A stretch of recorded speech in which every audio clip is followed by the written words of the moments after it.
This next story is so unbelievable, we didn't think it could possibly be true. But after receiving thousands of records and declassified reports from the Army, it's confirmed that during the Cold War, the United States military conducted secret tests on unsuspecting people in the city of St. Louis. A local sociologist will make her findings public tomorrow, but she spoke first to the I-Team's Lisa Ziegman. Lisa Martino-Taylor's life work has been to uncover details of the Army's ultra-secret military experiments carried out in St. Louis and other cities during the 1950s and 60s. This study was secretive for a reason. They didn't have volunteers stepping up and saying, yeah, I'll breathe zinc cadmium sulfide with radioactive particles. These Army archive pictures show how the tests were done in Corpus Christi, Texas in the 1960s. In Texas, planes were used to drop the chemical, but in St. Louis, the Army placed chemical sprayers on buildings and station wagons. City officials were kept in the dark about the tests. The Cold War cover story was that the Army was testing smoke screens to protect cities from a Russian attack.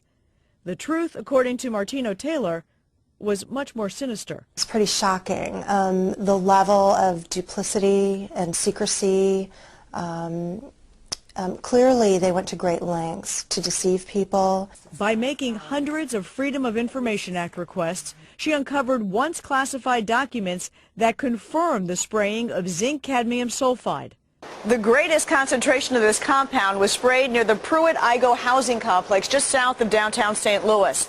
It was home to 10,000 low-income people, and an estimated 70% were under the age of 12.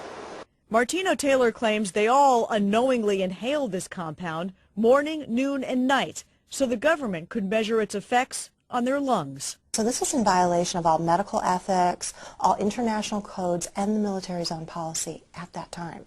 In 1994, then Congressman Richard Gephardt asked the Army to open its records and explain the St. Louis testing. We want to make very sure that nothing went on that would harm anyone and that all the facts are out on the table.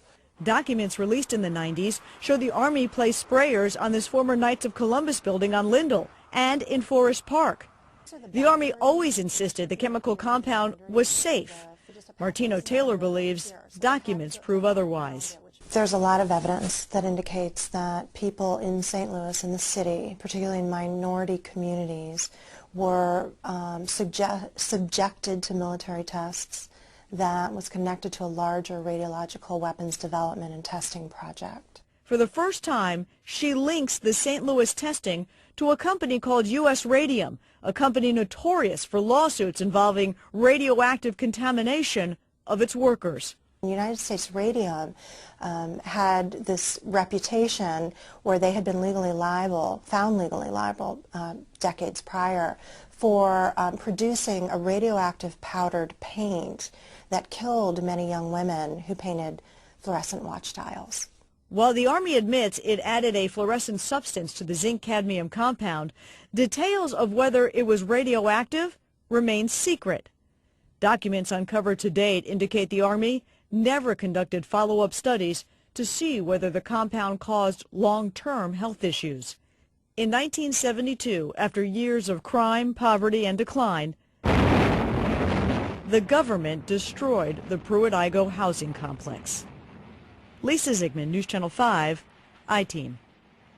Now, the company U.S. Radium no longer exists. Martino-Taylor has placed all of her research, including the declassified documents, online, and will link you to that data at ksdk.com. Now, she will make all of her findings public tomorrow at St. Louis Community College Merrimack campus. In the meantime, if you remember the spraying, the I-Team's Lisa Ziegman would like to hear from you. You can email her at lziegman@ksdk.com.